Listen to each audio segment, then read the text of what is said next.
أبدا على حبيبك خير الخلق كلهم يا ربي بالمصطفى بلغ مقاصدنا واغفر لنا ما مضى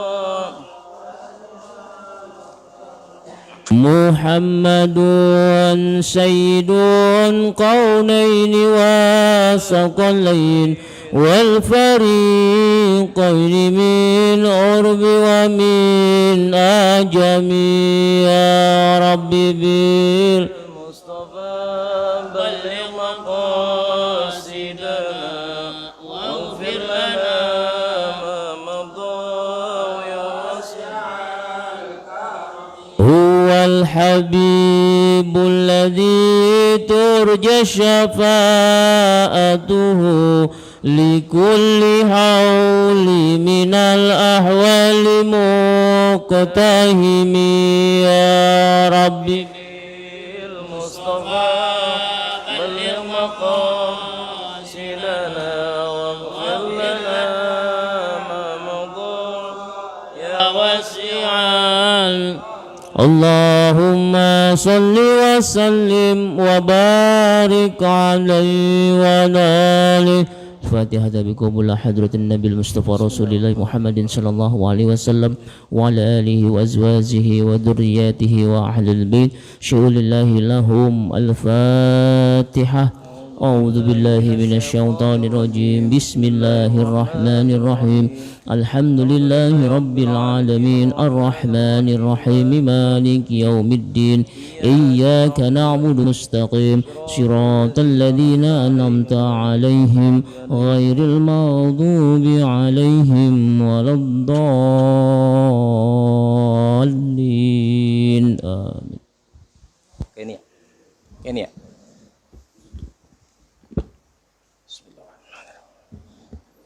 Assalamualaikum warahmatullahi wabarakatuh.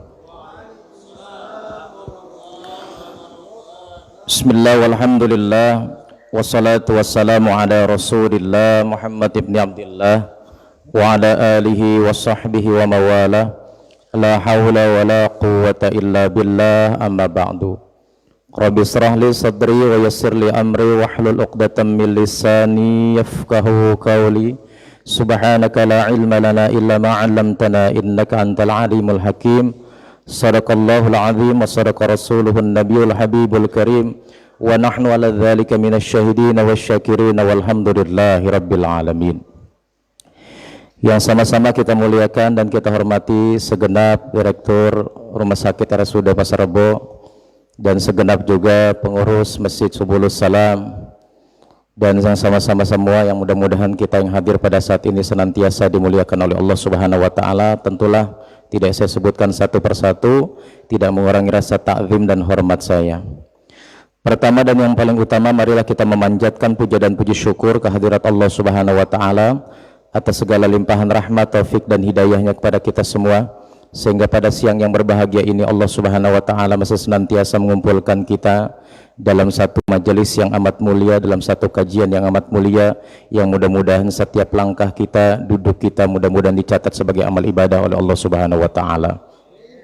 Salawat teriring salam tetap tercurah ke hariban junjungan kita, baginda kita Nabi besar Muhammad sallallahu alaihi wasallam beserta seluruh keluarga dan para sahabatnya dan kita sebagai umatnya, yang mudah-mudahan kelak nanti di yaumul qiyamah tidak ada syafaat yang paling besar sore syafaat itu datang dari sosok yang amat agung, sosok suri tauladan kita yaitu baginda kita Nabi besar Muhammad sallallahu alaihi wasallam. Hadirin ma'asyiral muslimin, jamaah majelis yang mudah-mudahan dimuliakan oleh Allah Subhanahu wa taala. Berkaitan pada hari ini kita sudah memasuki pada tanggal di bulan Rabiul Tsani atau tanggal Rabiul yang kedua. Mungkin tidak pada hari ini saya ingin membahas sebuah kitab yang mungkin pernah dibahas pada saat ini oleh guru kita Kiai Ustadz Hakim. Saya mengambil tentang sebuah akhlak Rasulullah. Akhlak Nabi itu ada 3 yang ingin saya sampaikan. Kalau kita ingin mencontoh akhlak Nabi, maka akhlak Nabi itu ada 3. thalathun man kunna fihi hasabatullahi hisaban yasira wa dakhalahul jannata ta'ti man haramaka wa ta'fu amman dhalamaka wa tasilu man qata'aka. Rawahul Hakim an Abi Hurairah. Kenapa hadis ini menjadi penting saya sampaikan pada siang yang mulia ini? Akhlak Nabi itu ada 3 macam. Kalau kita bisa melaksanakan ini, insya Allah kita tidak akan dihisab di yaumal qiyamah, dan insya Allah juga wadkhallahul jannah, dan bakal masuk ke dalam surga. Amin. Ngapain ya? Apa yang pertama kata Nabi? Ta'ti man haramaka, berbuat baiklah engkau kepada orang yang senantiasa pelit kepada dirimu. Ini kira-kira susah apa gampang ini?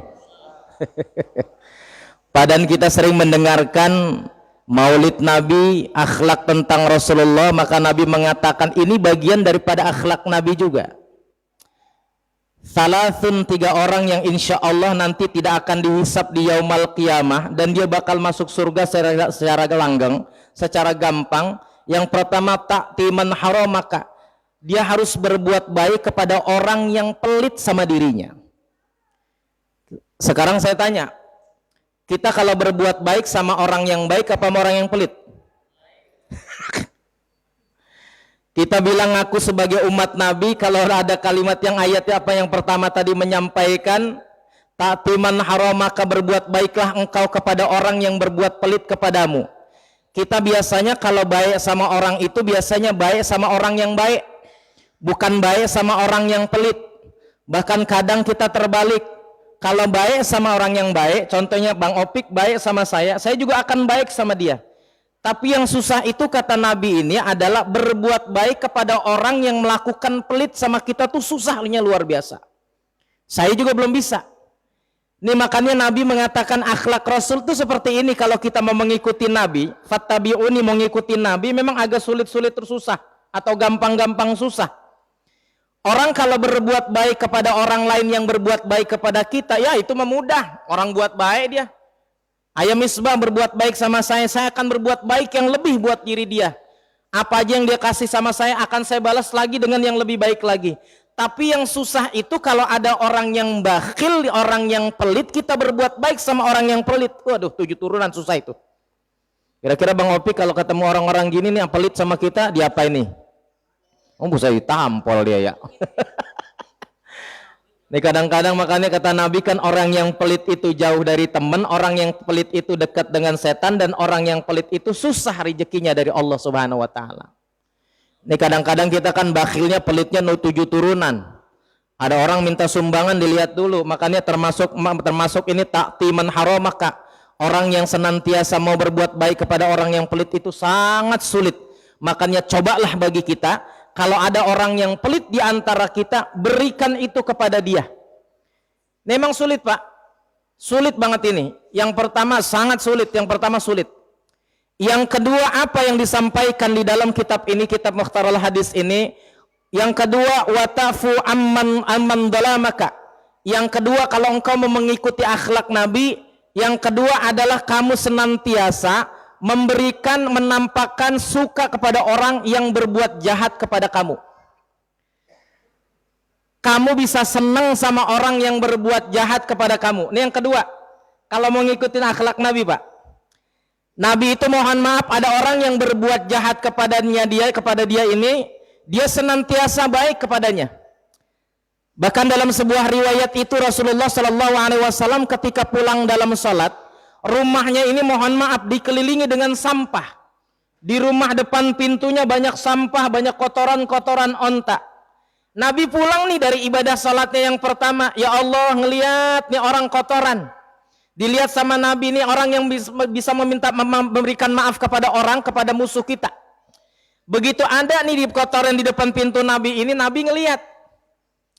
Dibersihin sama Nabi itu. Kotorannya, sampahnya dibersihin Nabi, dipinggirin lagi sama Nabi.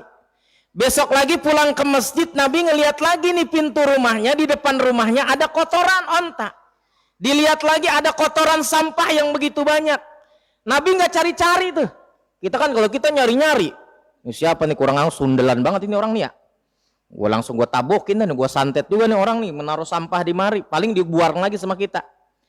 Nabi ngelihat ada sampah, dilihat di dalam rumahnya, disapu lagi sama Nabi, dibuang sama Rasulullah. Besok lagi Nabi ketika pulang dalam sholatnya lagi, dia ngelihat bahwasannya ada sampah di depannya dan kotoran onta yang begitu banyak. Ya Allah, ya Rasulullah, Nabi akhlaknya sangat luar biasa. Makanya disampaikan di sini, watafu amman dhalamaka, bermaafinlah orang yang berbuat zalim kepadamu, yang berbuat jahat kepadamu.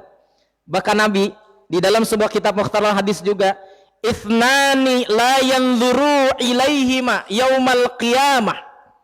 Dua orang yang kagak akan ditengok oleh Allah Subhanahu wa taala nanti di yaumul qiyamah, Pak. Mohon maaf. Kita rajin salatnya, kita rajin ibadahnya, kita rajin tahajudnya, kita rajin baca Qur'annya.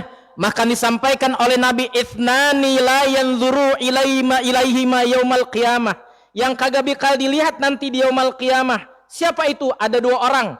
Yang pertama adalah qati'ur rahim, orang yang suka memutus tali persaudaraan di antara kita. Sekarang saya tanya, persaudaraan di antara kita ini nanti mulai lagi panas 2 tahun ke depan. Makanya saya mengingatkan jauh-jauh hari, ithnani la yanzuru ilaihima yaumal qiyamah. Nanti di yaumul qiyamah walaupun kita rajin salatnya, rajin ibadahnya, rajin tahajudnya, rajin sedekahnya, tapi mohon maaf nanti di yaumul qiyamah Allah nggak bakal lihat kita. Allah nggak bakal idepin kita. Allah nggak pandang kita. Nggak pandang tuh sama Allah. Yang pertama adalah orang yang senantiasa memutuskan tali persaudaraan di antara sesama muslim. Kita kan gara-gara perbedaan organisasi, gara-gara perbedaan pemilihan, putus silaturahim di antara kita. Mohon maaf. Yang kedua kata Nabi, siapa lagi yang nanti di yaumul qiyamah nggak bakal dipandang oleh Allah Subhanahu wa taala? Wajarisu, yaitu tetangga yang jahat kepadamu.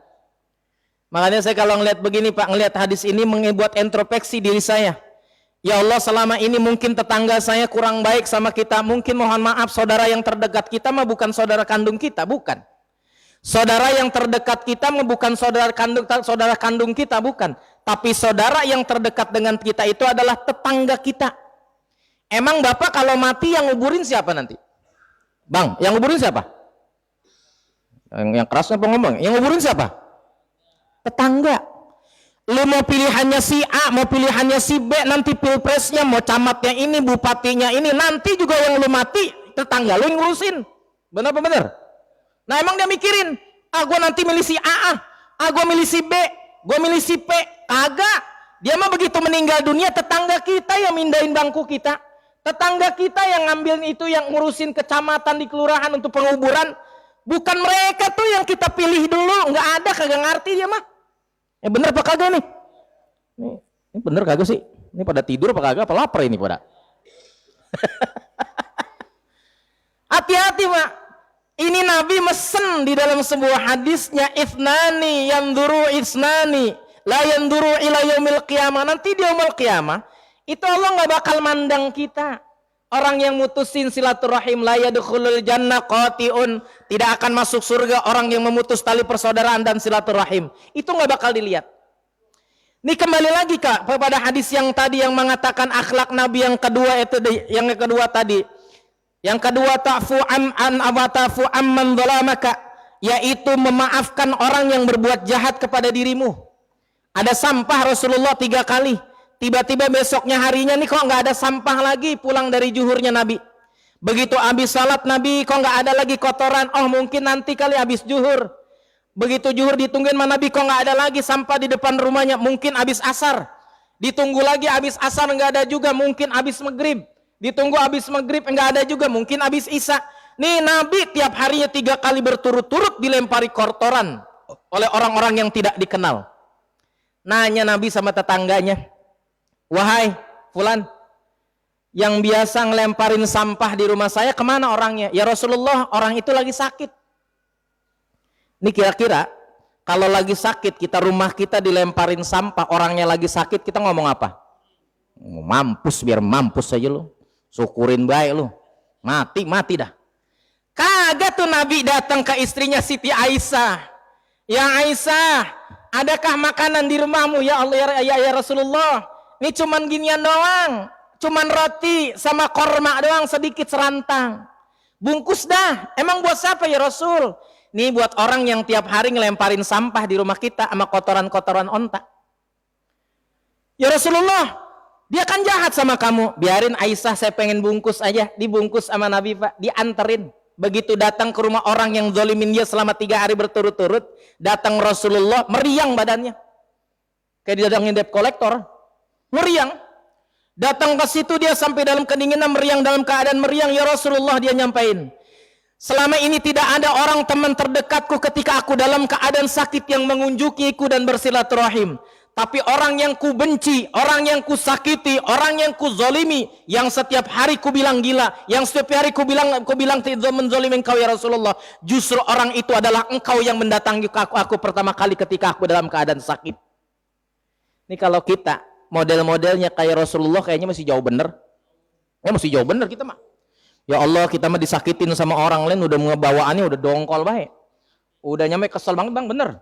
Udah kesel banget begitu ada, jangankan ada sampah, tetangga kita motor aja di depan kita. Ini motor siapa sih, sial dangkalan bener ini.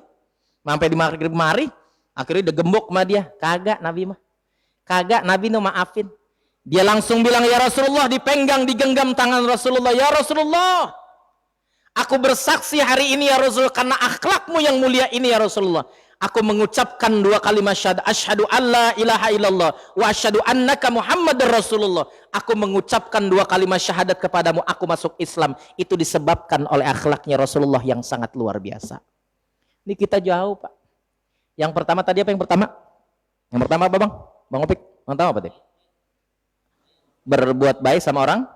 Yang kedua, maafin orang kepada orang yang zalimin kita, yang jahatin. Ini berat kagak nih Pak? Berat. Yang pertama berat nggak? Nggak, jawab dulu yang kompak. Yang pertama berat nggak? Yang kedua? Nah berat semua ini romannya, kapan entengnya ini? Nah yang ketiga mungkin nih enteng nih, yang ketiga nih. Nabi memberikan resep yang terakhir. Apa yang ketiga itu? Yang ketiga adalah watasilu man qata'aka. Bersilaturahimlah engkau kepada musuhmu. Berat kagak? Ya, ini lagi. Tuh dia ngomong, lihat aja ogah. Pak, di kampung saya Pak, ada Bah Haji Pak, saking gedegnya Pak. Dia udah bilang sama bini gini, ini kan ini Nabi yang ngomong ini, watasilu man qata'aka. Bersilaturahimlah engkau kepada musuhmu. Ya Allah, kagak bisa. Nah kalau saya mah saya samperin. Orang yang jelek-jelekin saya malah saya samperin. Orang yang buat status-status saya samperin. Emang gue pikirin. Udah saya mah kalau emang salah kita meminta maaf. Kalau saya orangnya prinsipnya gitu. Nah kalau kita kagak mah jangan berlarut-larut. Dimusuhin Pak. Ini Pak Haji Pak. Dia sama bininya bilang, ntar mah gue mau apa Mi? Gue nanti ba'da maghrib mau ngaji. Gue mau cakep-cakep dandan karena ada kiainya nih. Kiainya bagus ngisi ceramahnya, ngisi kajiannya. Dia dandan nih udah rapih. Begitu datang maghrib mau masuk sholat maghrib ngelihat sendal. Dia ngomong begini, Pak Haji, dah ini sendal perasaan gue paham bener ini. Ini sendal perasaan paham bener, gue bilang. Apa yang dia bilang? Ini sendal musuhnya. Dia balik lagi tuh kagak ngaji. Gara-gara apa coba? Sendal sampai dimusuhin. Orang gara-gara ngelihat sendalnya dia nih, perasaan sendalnya Bang Opik ini gue ogah banget sama dia nih. Tuh gara-gara mohon maaf. Wahasil anman qata'aka. Coba sambung silaturahim lagi kepada orang yang terputus di antara kita. Ini kita kadang-kadang gedegnya gedeg 7 turunan Pak. Kadang-kadang kita benci, ini mohon maaf sama teman kita, saking bencinya kesumat banget. Padahal mohon maaf Mak, pasar Keramat Jati deket kan, lewatnya cuman kesini doang ya. Gara-gara ada musuh kita ngelewat Keramat Jati, muternya jauh banget sono lewat Mampang. Nah, kalau orang sini insya Allah mah kagak ada udah. Kagak ada. Itu mah yang ada cuman di radio dalam. Orang radio dalam tuh kalau dibilang, lu ngapa sih orang benci sama kesumat begini? Ya gue belajarnya dari situ RSUD Pasar Rebo. Nah ini Pak ya, coba deh 3 akhlak Nabi ini kalau kita jalanin Pak. Saya juga emang sulit, susah, tapi lagi belajar. Kita tentang hari-hari saja ini, kita tentang maulid, tentang akhlak Nabi. Ini kalau kita yang pertama berbuat baik kepada orang yang pelit sama kita. Yang kedua, memaafkan orang yang berbuat jahat sama kita. Yang ketiga, bersilaturahim kepada musuh kita. Ih Masya Allah. Ini susah apa gampang? Lu kagak usah ngaji dah kalau begini dah. Dikata susah, gue nyampe ini salah ini gua. Itu saja mungkin mudah-mudahan ya ini memberikan manfaat buat kita. Ini pada cengir-cengir semua nih. Saya lihat cengir semua ini emang ini mah sehari-hari kita, Pak. Sehari-hari kita ini mah berbuat baik sama orang yang pelit susah, Pak. Makanya besok kalau ada tetangga kita yang pelit, anterin aja tuh. Kalau kita masak sop iga, anterin aja sopnya. Kuahnya doang. Iganya kagak usah. Ya kan, ada musuh yang benci sama kita, dia nemen kita, lewat media sosial segera samperin, sambangin. Kalau saya mau begitu, ada orang yang benci sama saya sambangin, lu ngapa benci sama gua? Ngomong-ngomong begini. Ya udah, kalau emang gua punya salah minta maaf. Ya Allah, makan Sayyidina Ali berkata karamallahu wajhahu mengatakan al-afwu indal ghadab, memberikan maaf kepada orang yang berbuat salah itu jauh lebih mulia. Makanya kita maafin, Pak. Mulai hari ini ayah Misbah yang kesel-kesel maafin aja udah. Jangan sampai kesel-kesel banget. Apalagi kesel banget sama Ustaz Triyono pakai terlambat, padahal 11:30 udah di atas saya. 12 tiduran aja di atas. Mana siputnya tutup lagi. Kurang lebihnya mohon maaf. Assalamualaikum warahmatullahi wabarakatuh.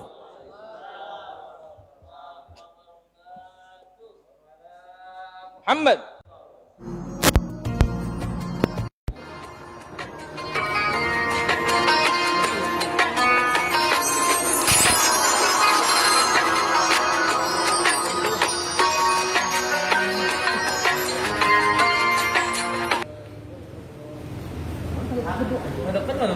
Ustaz ini mama enak ini.